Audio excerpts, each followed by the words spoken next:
Fakta Penciptaan.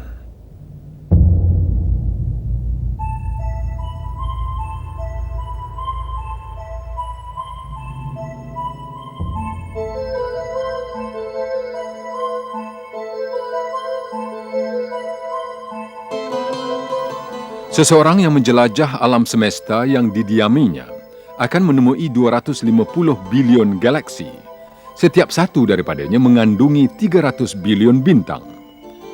Setiap satu daripada sistem yang mengagumkan ini beroperasi mengikut hukum hakam dan keteraturan yang tertentu.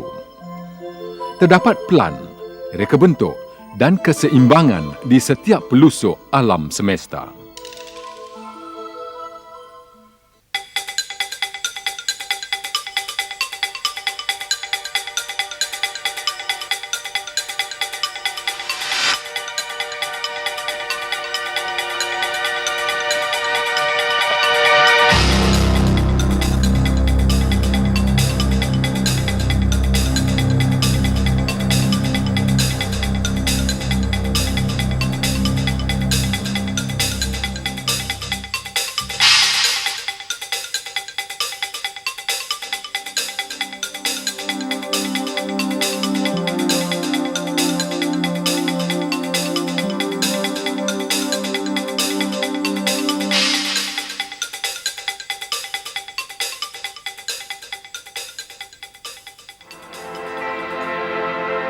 Bumi terletak di satu bahagian kecil alam semesta yang luas ini, dan di sana juga terdapat sistem yang dicipta dengan cukup sempurna yang menampilkan keseimbangan yang cukup kompleks dan halus.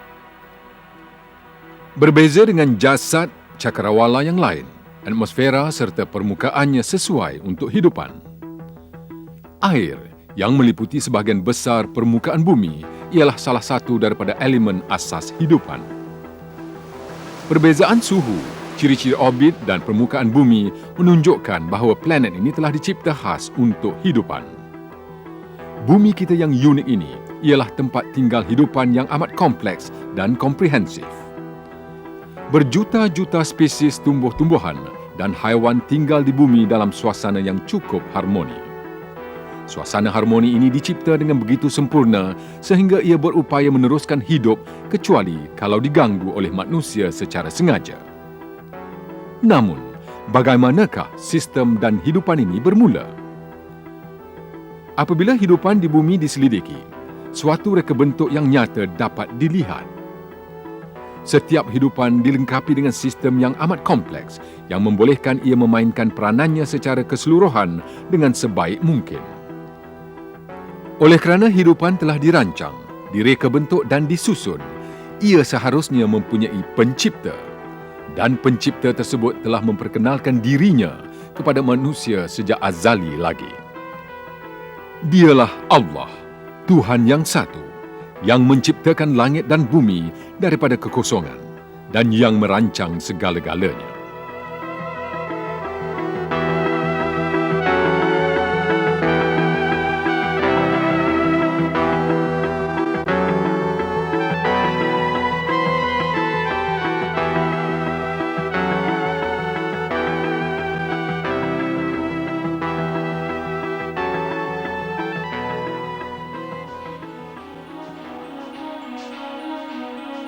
Teori evolusi yang giat diperjuangkan dalam abad ke-19 menafikan hakikat penciptaan.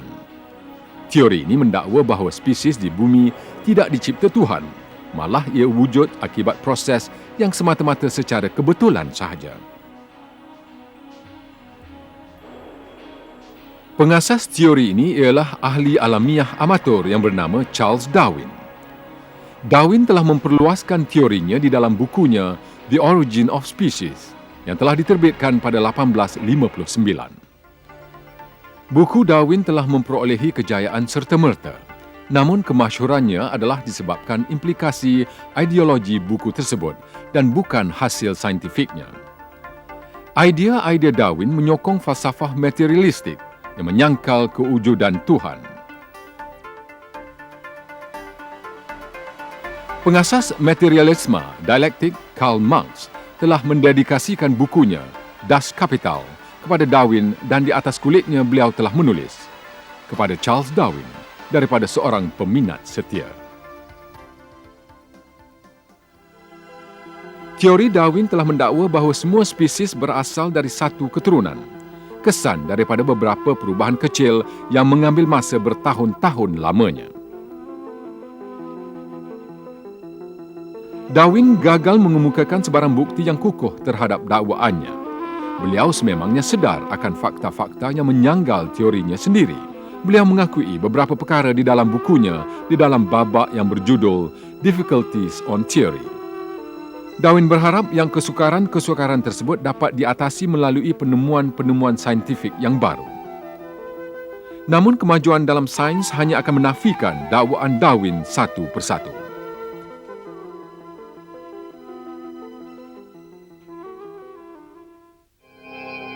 Darwin telah mencadangkan bahawa semua spesies berevolusi dari satu keturunan dengan jayanya.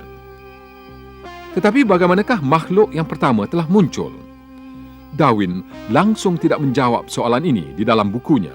Malah beliau tidak sedar bahawa isu ini menyebabkan kegagalan teorinya. Menurut teori yang dipanggil generasi spontan, yang terkenal sejak zaman pertengahan, menjadi kepercayaan yang hidupan muncul dari benda bukan hidup dengan mudah. Ramai yang mempercayai bahawa katak muncul dengan spontan dari tanah liat dan serangga dari saki-baki makanan, dan beberapa penyelidikan telah dijalankan untuk membuktikan teori ini. Segenggam gandum telah ditinggalkan di atas kain buruk untuk melihat kemunculan tikus darinya. Berengga di atas daging telah dijadikan bahan bukti untuk menunjukkan bahawa hidupan wujud dari benda bukan hidup. Kemudian barulah orang ramai faham bahawa berengga tersebut tidak terbentuk secara spontan, tetapi ia muncul dari lava mikroskop yang dikeluarkan lalat yang hinggap di atas daging tersebut. Telah menjadi kebiasaan pada zaman Darwin untuk mempercayai bahawa mikrob boleh muncul dengan mudah sekali dari benda bukan hidup. 5 tahun selepas pencetakan The Origins of Species, ahli biologi Perancis terkemuka, Louis Pasteur, telah menafikan kepercayaan karut yang menjadi asas teori evolusi. Pasteur, selepas membuat kajian dan selidikannya mendalam, telah mencapai konklusi yang penting ini. Bolehkah jizim mengurus dirinya sendiri? Tidak. Sehingga kini, belum ada lagi keadaan yang dapat mengesahkan bahawa makhluk mikroskop wujud di dunia ini tanpa ibu bapa yang seiras dengannya.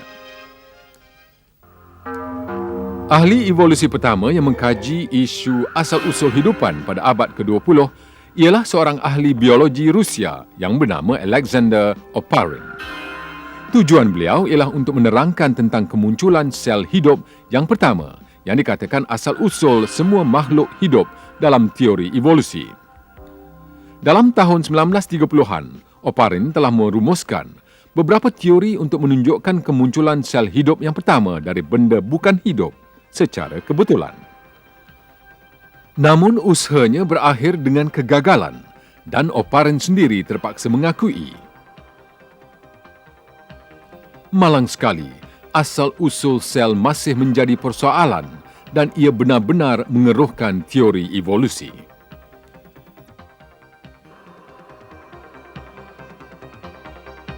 Ahli evolusi yang mengikuti Oparin telah menjalankan penyelidikan untuk mencari suatu penjelasan evolusi terhadap asal-usul hidupan. Penyelidikan yang terkenal telah dikendali oleh seorang ahli sains Amerika, Stanley Miller, pada 1953. Miller telah memperolehi beberapa molekul organik yang mudah dengan mencetuskan reaksi di antara pelbagai gas yang mana menurut beliau wujud dalam atmosfera bumi yang primitif. Pada ketika itu, kaji ini telah dianggap sebagai bukti saintifik bagi teori evolusi. Tanggapan tersebut didapati salah sama sekali.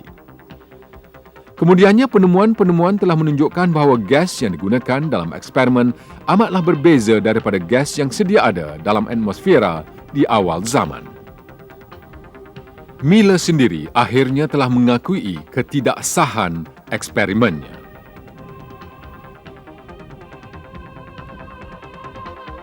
Setiap usaha penyokong teori evolusi untuk menerangkan asal-usul hidupan yang diambil dalam abad ke-20 telah berakhir dengan kegagalan.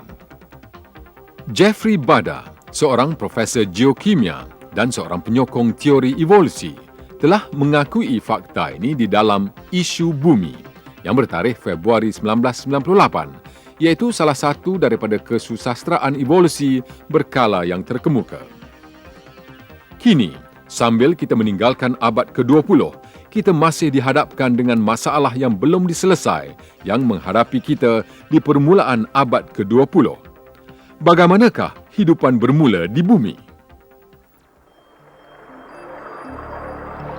Kebuntuan paling besar yang dihadapi evolusi ialah struktur sel hidup yang amat kompleks. Tiap-tiap hidupan di dunia terdiri dari sel yang berukuran 1 milimeter. Ada juga hidupan yang terdiri daripada sel tunggal, namun organisma sel tunggal ini amat kompleks dalam komposisi masing-masing. Ia mempunyai fungsi yang rumit untuk terus hidup dan motor kecil untuk bergerak. Pada zaman Darwin, struktur kompleks sel ini tidak diketahui umum.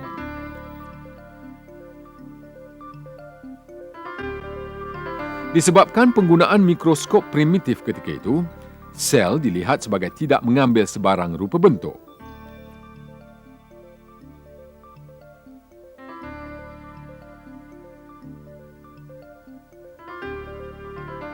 Namun, mikroskop elektron berkuasa tinggi yang direka di pertengahan abad ke-20 telah menunjukkan betapa kompleks dan teraturnya sel hidup.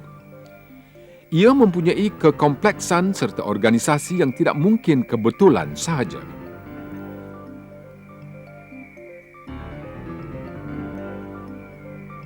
Satu sel hidup terdiri daripada ribuan bahagian kecil yang berfungsi dalam keadaan yang harmoni. Sebagai perbandingan, bahagian-bahagian sel umpama stesen jana kuasa, kilang berteknologi tinggi, bank data yang kompleks, sistem penyimpanan yang besar, kilang penapisan yang canggih dan sel membran yang aktif yang berfungsi mengawal apa sahaja yang keluar masuk sel. Supaya sel terus hidup, kesemua organ ini haruslah wujud dengan serentak. Adalah mustahil sekiranya sistem yang begitu rumit dan kompleks muncul secara kebetulan. Makmal paling canggih pada zaman ini juga tidak mampu menghasilkan sel hidup dari benda bukan hidup. Hal ini sememangnya mustahil dan usaha untuk menghasilkan sel hidup dari benda bukan hidup telah dihentikan.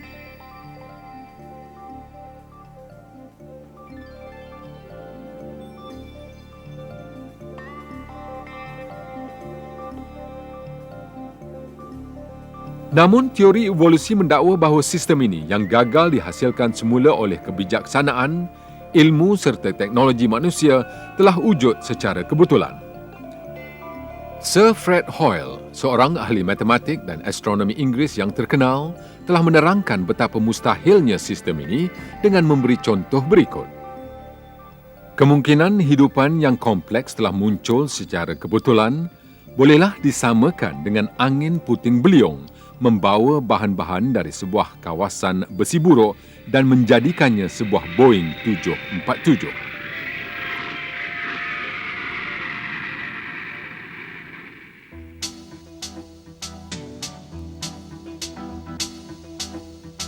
Biokimia moden telah memperlihatkan reka bentuk molekul DNA yang kompleks yang tidak terbayang oleh manusia.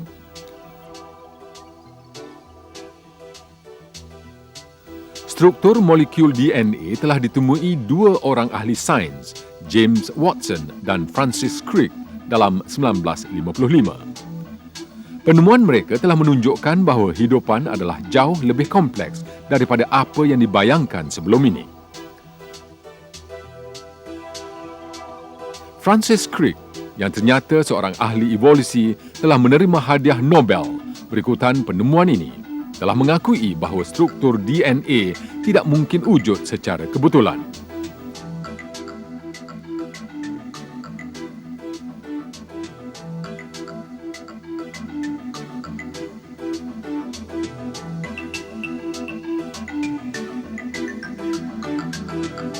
DNA ialah molekul gergasi yang wujud di dalam nukleus sel. Setiap butiran tentang keadaan fizikal dan fisiologi hidupan dikodkan di dalam kembar helix ini. Semua maklumat tentang tubuh kita, termasuklah warna mata sehinggalah struktur organ dalaman kita, serta bentuk dan fungsi kesemua sel kita, dirancang di dalam bahagian yang dipanggil gene di dalam DNA. Kod DNA terdiri daripada urutan 4 dasar yang berlainan. Sekiranya kita menganggap setiap satu daripada dasar ini sebagai huruf, DNA boleh disamakan dengan bank data yang terdiri daripada abjad 4 huruf. Semua maklumat tentang hidupan disimpan di dalam bank data ini. Sekiranya kita cuba menulis maklumat yang terkandung di dalam DNA, ia akan memenuhi lebih kurang 1 juta muka surat. Ini sama seperti sebuah ensiklopedia yang 40 kali lebih besar daripada Encyclopedia Britannica, yang merupakan salah satu daripada sumber maklumat terbitan manusia yang paling hebat. Namun maklumat yang cukup hebat ini disimpan di dalam nukleus sel yang kecil ini, yang berukuran lebih kurang 1000 mm. Menurut pengiraan, rangkaian DNA yang sekecil sudu mampu menyimpan kesemua maklumat yang terkandung di dalam segala macam buku yang pernah ditulis. Struktur yang sungguh mengagumkan itu sudah pasti tidak terbentuk secara kebetulan. Teori evolusi yang melihat kemunculan hidupan secara kebetulan dan melalui kejadian-kejadian yang berlaku secara sembarangan gagal menerangkan tentang betapa kompleksnya DNA yang amat menakjubkan itu. Telah dibuktikan bahawa DNA, sel dan semua hidupan adalah hasil penciptaan yang cukup menakjubkan dan sempurna, dan oleh kerana penciptaan tersebut benar-benar wujud, sudah tentulah adanya pencipta yang mempunyai kekuasaan, pengetahuan dan kebijaksanaan yang abadi.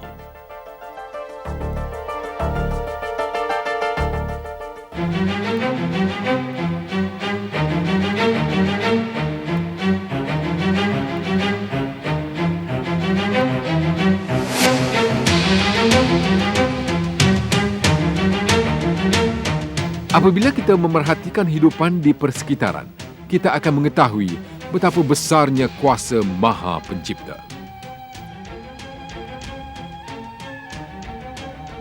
Setiap satu daripada berjuta-juta hidupan dan spesies di persekitaran melambangkan kesenian, dan seperti lain-lain bentuk kesenian, ia memperkenalkan kepada kita penciptanya, yang menciptakannya, dan dialah Allah, Tuhan langit dan bumi dan segala-galanya.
Senario evolusi bahawa hidupan dihasilkan dari benda bukan hidup secara kebetulan telah dibuktikan salah oleh sains pada hari ini.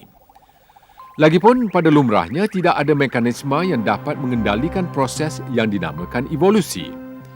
Tidak ada mekanisme semula jadi yang boleh mengubah sel tunggal menjadi makhluk hidup yang lebih kompleks dan seterusnya menjadi asal-usul berjuta-juta spesies yang berlainan. Darwin menyarankan konsep tunggal sebagai mekanisme evolusi, pemilihan semula jadi. Judul bukunya jelas menunjukkan kepentingan yang diberikannya kepada mekanisme ini, The Origin of Species by Means of Natural Selection.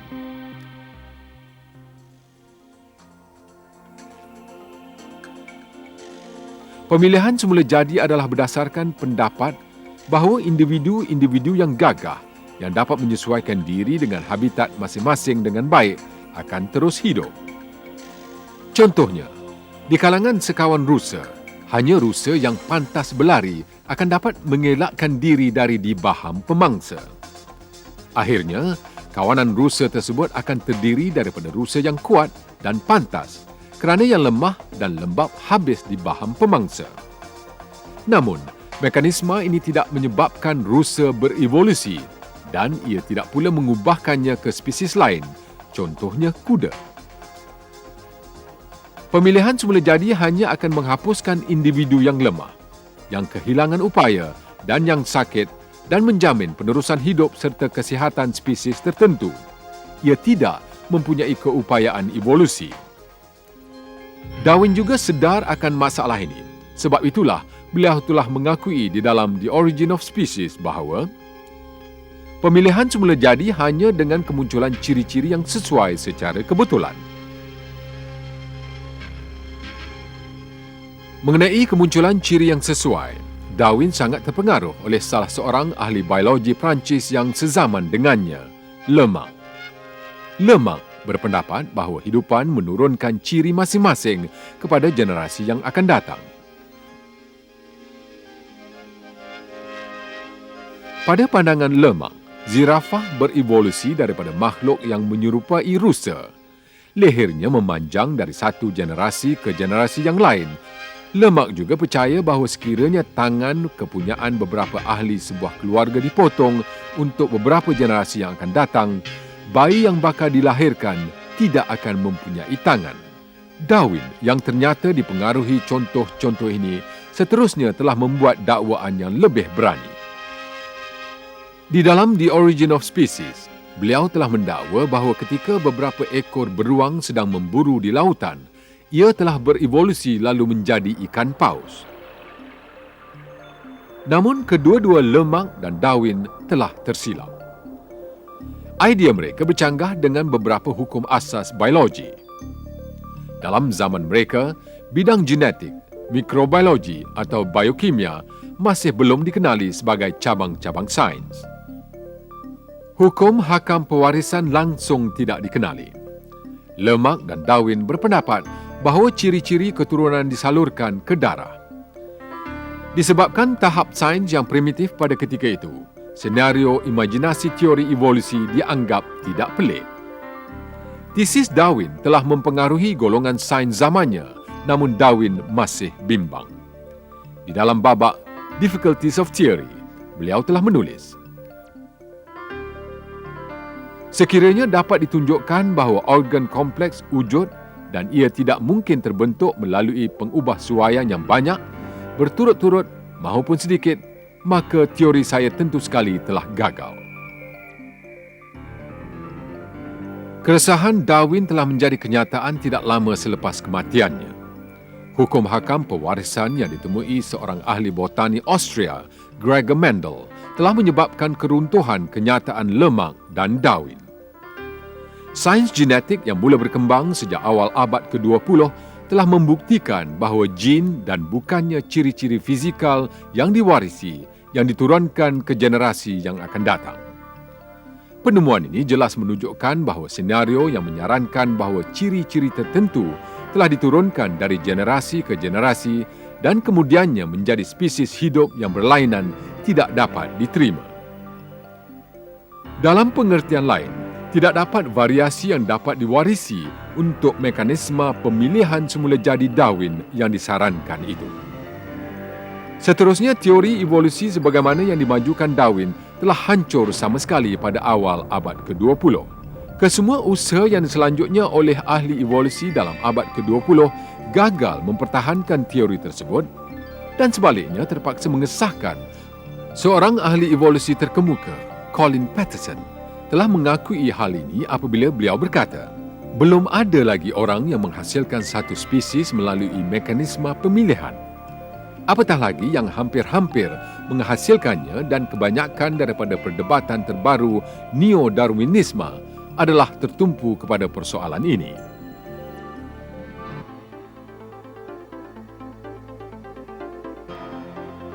Sains abad ke-20 telah menunjukkan bahawa terdapat sistem di dalam organ yang mempunyai perjalanan mekanisme yang cukup rumit dan halus di dalam hidupan. Sistem dan organ ini tidak akan berfungsi tanpa mana-mana komponen. Ciri-ciri ini yang dipanggil kekompleksan kehidupan yang tidak boleh dikurangkan membuktikan bahawa struktur ini telah muncul serentak dan terbentuk dengan sepenuhnya. Fakta ini sudah tentulah menghancurkan dakwaan ahli evolusi bahawa hidupan berevolusi secara berperingkat melalui pemilihan semula jadi, melalui perubahan kecil dalam tempoh masa yang lama.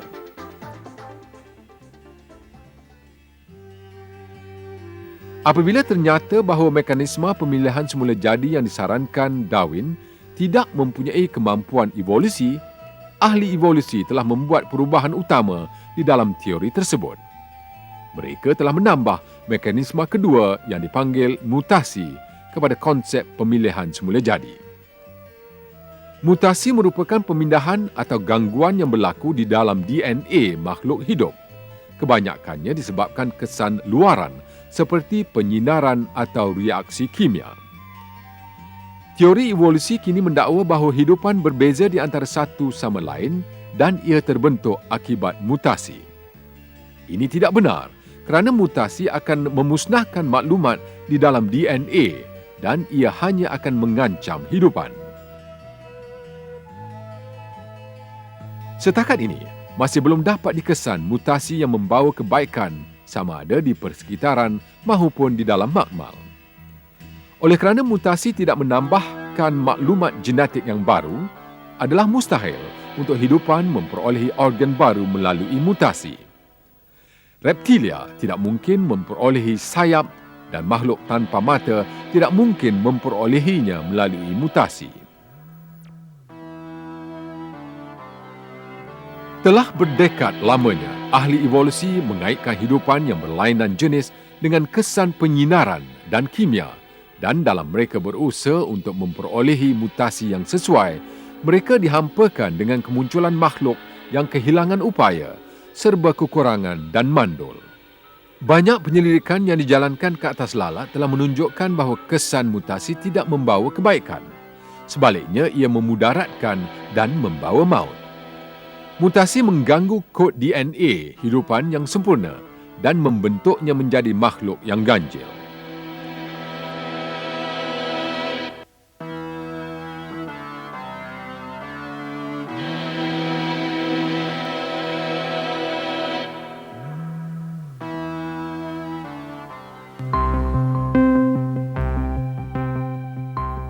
Disebabkan inilah, Profesor Richard Dawkins, iaitu salah seorang daripada penyokong teori evolusi zaman ini yang terkenal, teragak-agak apabila beliau diminta memberi contoh yang dapat menambah maklumat genetik. Profesor Dawkins, bolehkah anda beri satu contoh mutasi genetik atau proses evolusi yang berupaya menambah maklumat di dalam jin?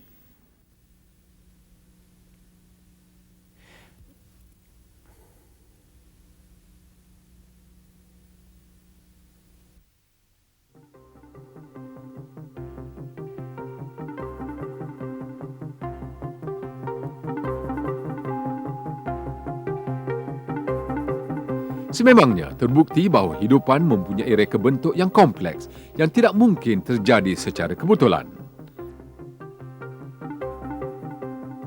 Sebuah jam tangan mekanikal berfungsi bukan kerana pergerakan gigi roda secara kebetulan, tetapi kerana ianya dibuat oleh seorang pembuat jam yang pintar. Begitu juga, hidupan merangkumi reka bentuk yang canggih yang membuktikan kewujudan Maha Pencipta yang menciptakannya dari kekosongan.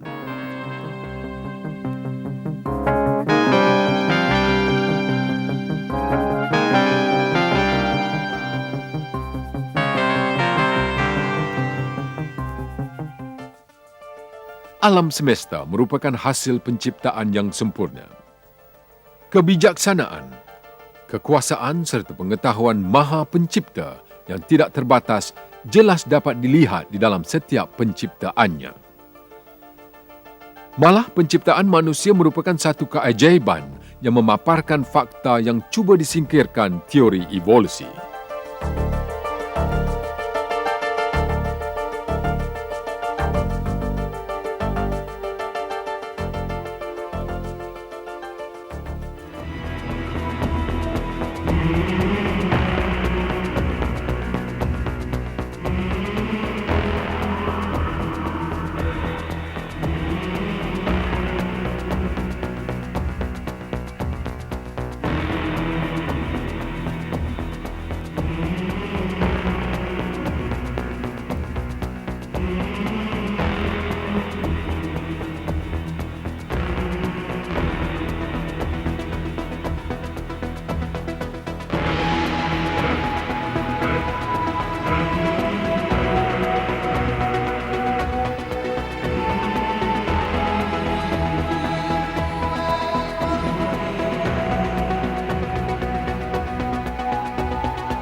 Dalam abad ke-20, teori evolusi bukan sahaja telah disangkal biologi molekul tetapi juga paleontologi yang juga satu sains fosil. Fosil yang boleh membuktikan evolusi belum pernah digali dari tapak ekskavasi yang dikendalikan di setiap pelosok dunia. Fosil adalah sisa-sisa hidupan zaman dahulu. Struktur rangka kehidupan yang mana tubuhnya sentiasa dilindungi daripada kesan udara mampu bertahan. Sisa-sisa ini memberi maklumat kepada kita tentang sejarah kehidupan di bumi. Justru itu, rekod fosil sahajalah yang dapat memberi jawapan kepada persoalan tentang asal-usul hidupan.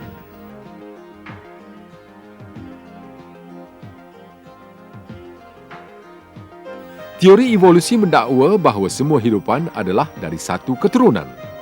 Menurut teori ini, kemunculan hidupan yang berlainan jenis ialah akibat variasi yang kecil dan berturut-turut untuk suatu jangka masa yang lama. Teori tersebut menegaskan bahawa pada mulanya hidupan ekasel terbentuk dan setelah beratus juta tahun kemudian bertukar menjadi invertebrata marin dan ikan. Ikan ini kemudian kononnya telah timbul ke atas daratan dan bertukar menjadi reptilia. Dongeng ini jelas keterlaluan apabila ia mengatakan bahawa burung dan mamalia berevolusi daripada reptilia. Bagi membuktikan dakwaan ini, seharusnya terdapat spesies perantaraan yang menghubungkan satu spesies dengan yang lain. Sebagai contoh, sekiranya benar reptilia telah berevolusi menjadi burung, maka makhluk separa reptilia, separa burung, sepatutnya wujud suatu ketika dahulu, dan makhluk perantaraan ini sepatutnya mempunyai organ yang separa sempurna. Darwin telah menamakan makhluk yang dikatakan itu satu bentuk peralihan.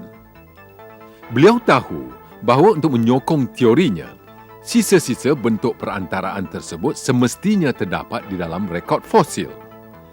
Di dalam The Origin of Species, beliau telah menulis, "Sekiranya teori saya benar, variasi perantaraan yang tidak terbilang jumlahnya yang menghubungkan semua spesies dari kumpulan yang sama semestinya wujud.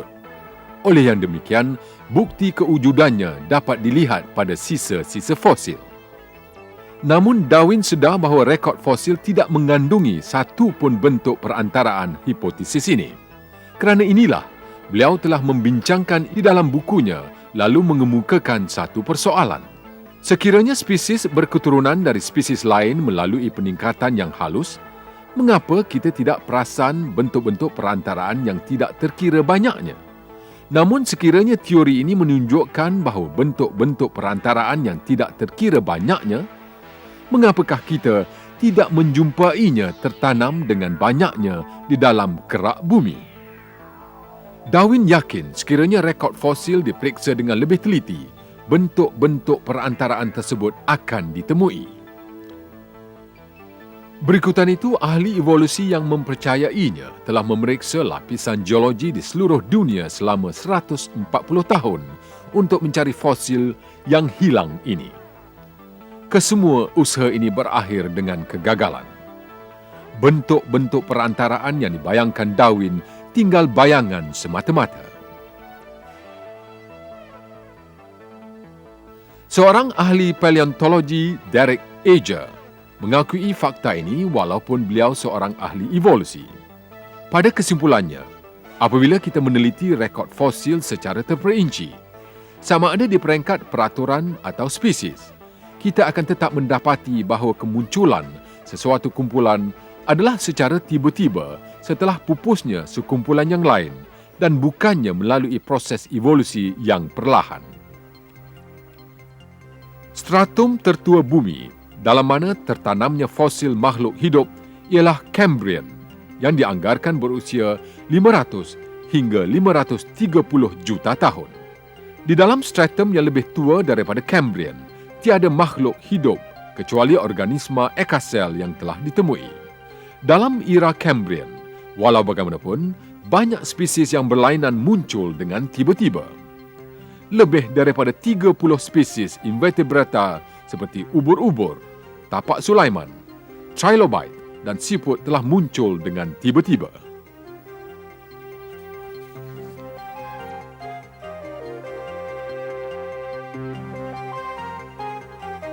Hidupan ini mempunyai sistem jasad yang kompleks, contohnya sistem peredaran dan organ yang amat kompleks.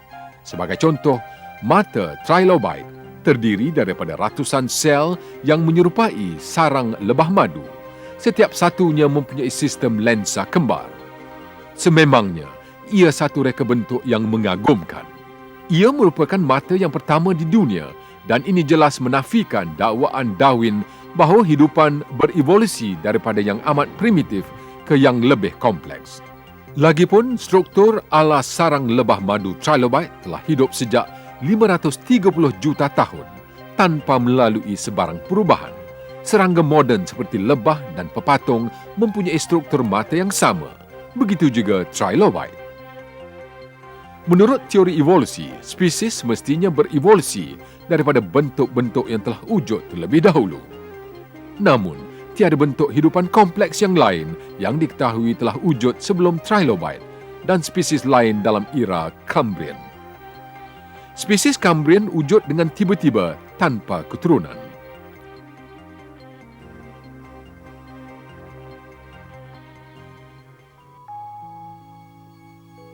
Seorang penyokong teori evolusi yang terkenal, iaitu ahli zoologi Inggeris Richard Dawkins, telah membuat pengakuan dalam hal ini seperti berikut. Seolah-olah spesies Cambrian wujud tiba-tiba tanpa sebarang sejarah evolusi.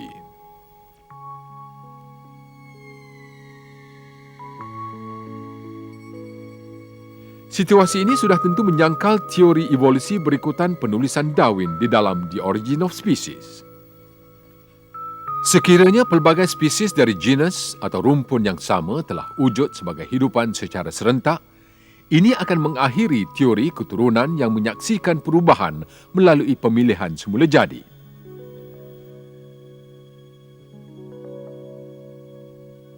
Ancaman hebat ini yang ditakuti Darwin datang dari era Cambrian yang memperlihatkan permulaan rekod fosil. Setelah era Cambrian, spesies yang hidup sentiasa muncul dan pupus dengan tiba-tiba sambil mengambil bentuk yang penuh. Fosil utama seperti ikan dan amfibia, reptilia, burung dan mamalia, serta ratusan dan ribuan spesies yang berlainan di kalangannya muncul dengan tiba-tiba sambil menampakkan struktur yang berlainan.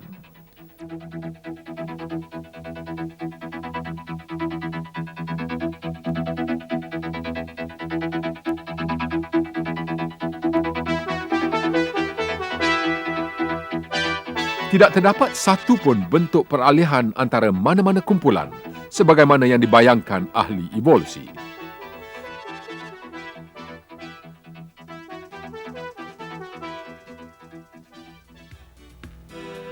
Fakta ini jelas membuktikan bahawa semua jenis yang asas telah dicipta secara berasingan oleh Tuhan. Ahli paleontologi evolusi Mark Zanecki telah mengakui fakta ini seperti berikut. Rekod fosil merupakan masalah besar dalam usaha membuktikan teori tersebut. Rekod ini tidak pernah menunjukkan kesan kelainan perantaraan hipotesis Darwin. Sebaliknya, spesies telah muncul dan pupus dengan tiba-tiba dan anomali ini telah memperhebatkan perdebatan bahawa setiap spesies telah dicipta Tuhan.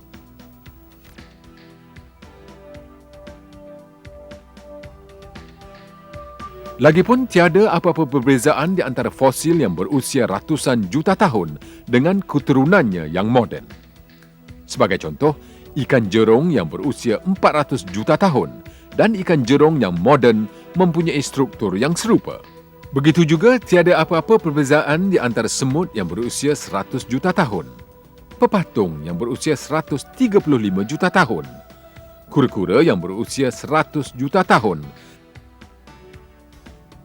dan kelawar yang berusia 55 juta tahun dengan spesiesnya yang moden. Maknanya, semua jenis hidupan telah dicipta Tuhan, tidak melalui sebarang evolusi selepas penciptaannya.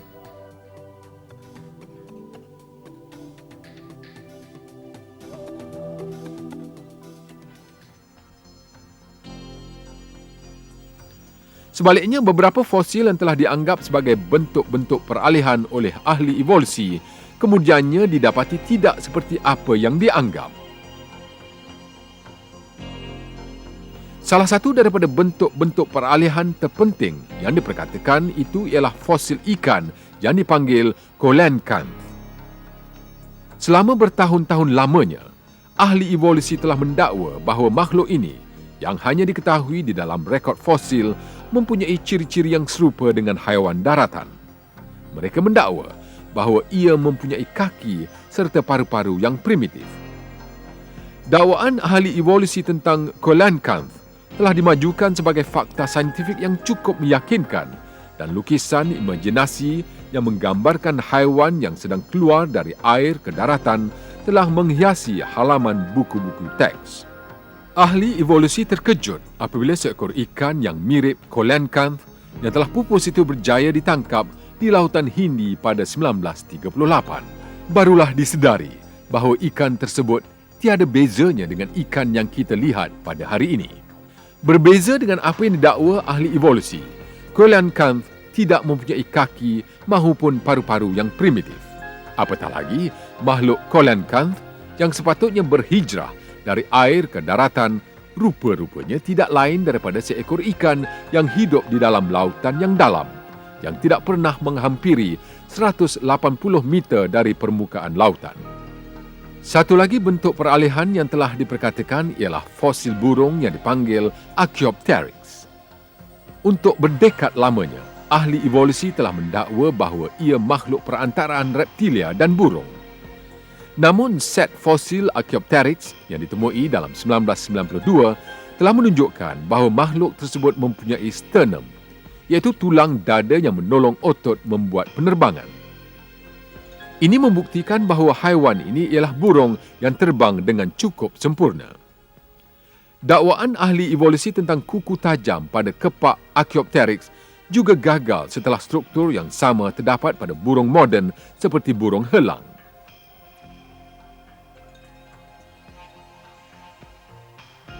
Disebabkan ciri-ciri yang sama inilah, salah seorang daripada pembela teori evolusi yang terkemuka iaitu ahli paleontologi Harvard, Stephen J. Gould, terpaksa mengakui bahawa Archaeopteryx tidak boleh dianggap sebagai bentuk peralihan.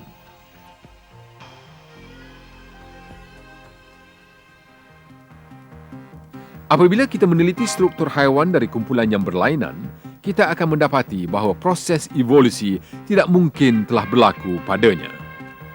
Sebagai contoh, adalah mustahil bagi seekor ikan yang mempunyai sistem pernafasan, sistem hembusan, struktur otot dan metabolisme yang direka khas untuk hidup di dalam air bertukar menjadi haiwan lautan hanya dengan melangkah keluar dari air.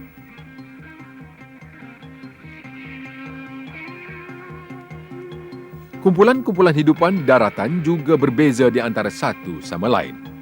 Ahli evolusi mendakwa bahawa burung berevolusi daripada reptilia melalui mutasi rambang. Namun reptilia berdarah sejuk dan burung pula berdarah panas. Tubuh burung diliputi struktur bulu pelepah yang kompleks, sementara tubuh reptilia diliputi sisik yang langsung tidak serupa bulu pelepah. Burung mempunyai sistem paru-paru yang tidak sama dengan haiwan daratan yang lain. Sifat aerodinamik kepak burung tidak dapat diterangkan evolusi sama sekali. Kepak tidak mungkin terbentuk perlahan-lahan, sebagaimana yang telah didakwa ahli evolusi, kerana kepak yang terbentuk separuh tidak akan menolong, malah membunuh burung tersebut. Ahli evolusi juga mendakwa bahawa beberapa jenis reptilia telah bertukar menjadi mamalia. Namun, kedua-dua kumpulan yang hidup ini terlalu jauh berbeza di antara satu sama lain. Reptilia bertelur, manakala mamalia melahirkan anak. Tubuh mamalia pula diliputi bulu. Lainlah reptilia yang diliputi sisik. Mekanisme laktasi adalah unik bagi mamalia dan ahli evolusi tidak dapat menerangkan asal-usulnya.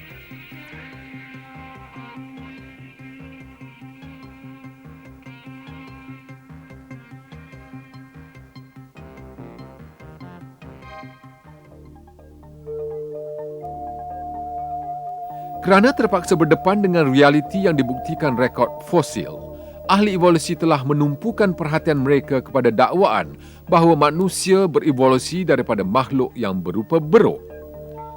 Sebanyak 6,500 jenis spesies beruk telah wujud setakat ini dan sebilangan besar daripadanya telah pun pupus.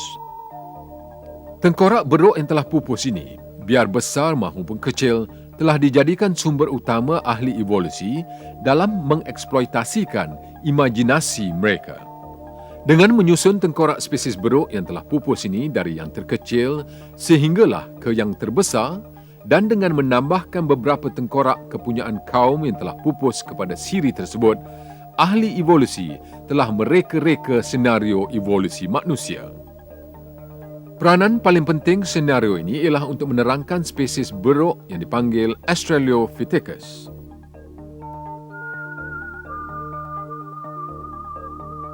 Fosil Australopithecus yang pertama telah ditemui dalam 1924 oleh seorang ahli paleontologi yang bernama Raymond Dart.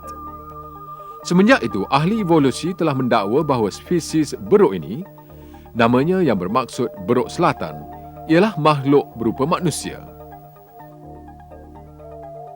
Namun, apabila rangka Australopithecus dan chimpanzee dibandingkan, tidak terdapat perbezaan penting di antara kedua-duanya. Dalam menghadapi fakta ini, ahli evolusi telah membuat hipotesis bahawa Australopithecus berjalan dengan tegap, tidak seperti beruk yang lain. Namun, dua orang jurnalis yang terkemuka di dunia, Lord Sully Zuckerman dan Charles Oxford, telah menyangkal dakwaan ini. Secara ringkasnya, Australopithecus yang dikatakan asal-usul manusia oleh ahli evolusi sebenarnya ialah spesies beruk yang telah pupus.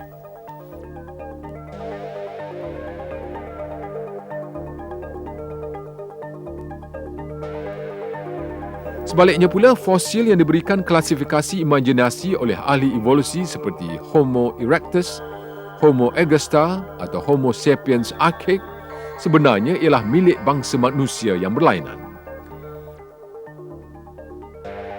Apabila fosil ini diperiksa, rangkanya pada dasarnya didapati sama seperti tubuh manusia yang hidup pada hari ini. Perbezaan yang wujud cuma perbezaan struktur di dalam tengkorak. Namun perbezaan sebegini didapati pada bangsa manusia yang hidup di dunia pada hari ini. Ahli paleontologi evolusi yang terkenal, Richard Leakey, mengakui bahawa perbezaan di antara tengkorak yang diklasifikasikan sebagai Homo erectus dengan manusia moden cuma dari segi ras. Perbezaan ini sebenarnya tidak lain dan tidak bukan perbezaan di antara bangsa manusia moden yang dipisahkan secara geografi. Cuma tinggal satu cara untuk mempertahankan teori evolusi daripada fakta-fakta saintifik ini, iaitu propaganda.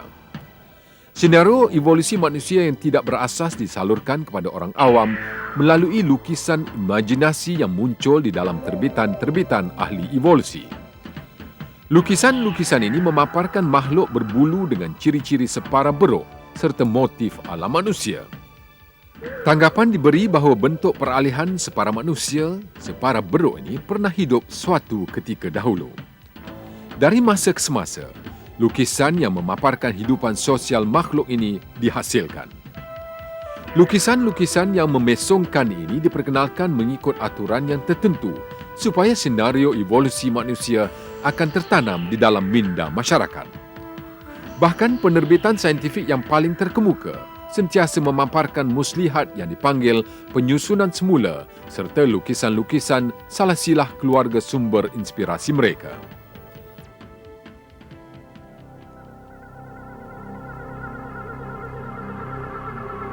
Kebolehan ahli evolusi berimajinasi bukan sahaja terhad kepada lukisan fiksyen dan model. Mereka seterusnya telah membuat penggambaran yang memperlihatkan lakonan makhluk rekaan separa manusia dan separa beruk. Namun, kesemua ini cuma dongeng belaka. Bukti yang diperolehi cuma serpihan-serpihan tengkorak yang sukar dipercayai. Rambut, kulit, hidung, telinga, bibir dan lain-lain ciri pada wajah makhluk hidup tidak boleh ditentukan melalui sisa-sisa tulang.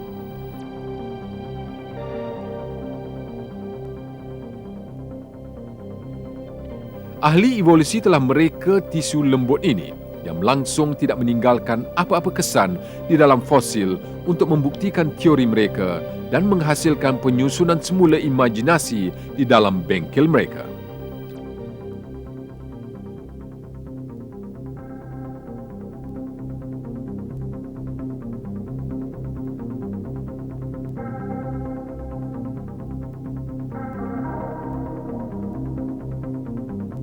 Ernest Hutton dari Universiti Harvard berkata bahawa lukisan-lukisan ini tidak mempunyai nilai saintifik.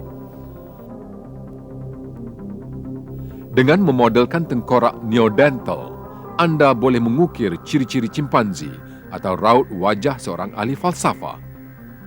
Pengembalian jenis-jenis manusia primitif ini tiada nilai saintifik, kalau ada pun sedikit, dan ini pasti akan memesongkan pemikiran awam. Ahli evolusi telah mengkaji subjek ini dengan begitu mendalam sehingga kan mereka sanggup mengukir wajah yang berbeza-beza ke atas tengkorak yang sama. Ketiga-tiga penyusunan semula yang berlainan tersebut yang dibuat untuk fosil yang dipanggil Ensanthripus ialah satu contoh yang terkenal yang menunjukkan betapa kerapnya ahli evolusi menghasilkan wajah palsu ini.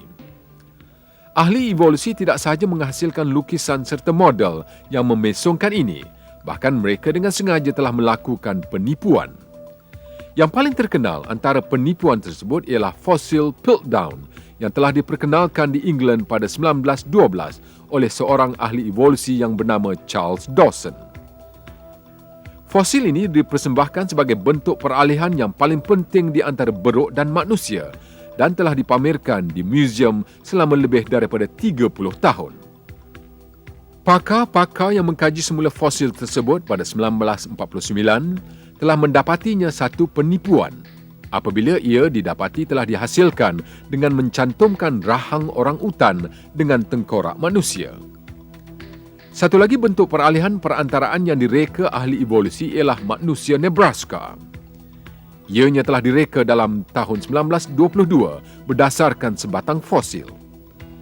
Ahli evolusi tidak ketinggalan dalam menggelarkan ia dengan nama Latin iaitu Hesperopithecus harolcuci dan dalam menghasilkan lukisan imajinasi yang berkaitan dengannya. Tidak lama selepas itu, gigi tersebut yang telah menjadi sumber inspirasi manusia Nebraska didapati adalah kepunyaan seekor khinzir. Banyak lagi tengkorak fosil yang lain yang telah dipersembahkan sebagai bukti penting evolusi gagal satu demi satu. Manusia Neanderthal telah dimajukan dalam 1856, disingkirkan dalam 1960. Manusia Piltdown telah dimajukan dalam 1912, disingkirkan dalam 1953. Manusia Zinjanthropus telah dimajukan dalam 1959, disingkirkan dalam 1960. Manusia Ramapithecus telah dimajukan dalam 1964, disingkirkan dalam 1979.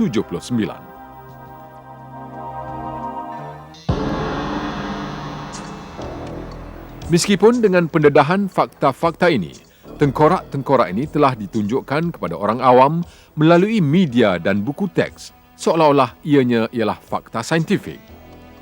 Di kebanyakan negara, majoriti masyarakatnya menganggap evolusi sebagai fakta yang sahih.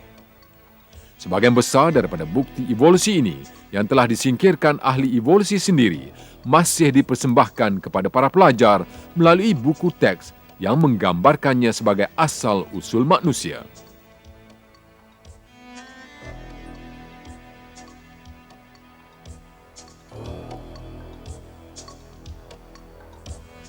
Malah kebenaran yang cuba disangkal dan diselindungi ahli evolusi telah pun didedahkan. Spesies telah muncul secara tiba-tiba dan dengan sempurna di bumi, maka semestinya ia telah dicipta. Maha Pencipta tersebut yang memerintah keseluruhan alam telah mencipta pelbagai jenis makhluk dengan ciri-ciri yang unik dan sempurna. Maha Pencipta tersebut ialah Allah, Tuhan yang satu. Dialah Tuhan langit dan bumi dan segala-galanya.